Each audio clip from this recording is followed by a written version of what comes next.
নমস্কার বন্ধুরা, আমি চলে এসেছি কীর্তনে। আর 7টা থেকেই শুরু হয় এখানে সন্ধ্যা আরতি। অনেক দূর দূর থেকে সবাই সন্ধ্যা আরতি করতে আসে এবং দেখতে আসে। আর এই সন্ধ্যা আরতিটি হয় সবার নাচে গানে মজা করে। আর যেহেতু 100 বছর পুরো হলো, তাই পুরো প্যান্ডেলটা খুব সুন্দর করে সাজানো হয়েছে। আর অনেক দূর দূর থেকে কীর্তনের দল এসেছে এখানে কীর্তন করতে। আর যতগুলো কীর্তনের দলের ভিডিও করেছি সব একে একে আমি দেখাচ্ছি। আর বেশি রাত অবধি আমরা থাকিনি, তাই বেশি ভিডিও করতে পারিনি। আর এখন যারা কীর্তন করছে এরা এসেছে মুর্শিদাবাদ থেকে।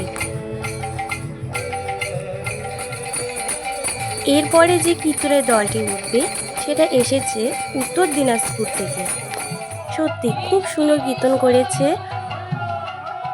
আর টোটাল 4টা না 5টার দল এসেছে, ঠিক আমি সেভাবে জানি না।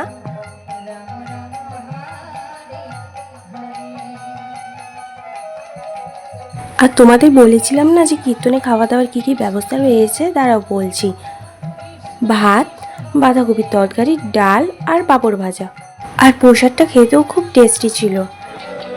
আর দেখো কত লোক এসেছে। আর আজকে আমার ভিডিওটি এতটুকুই।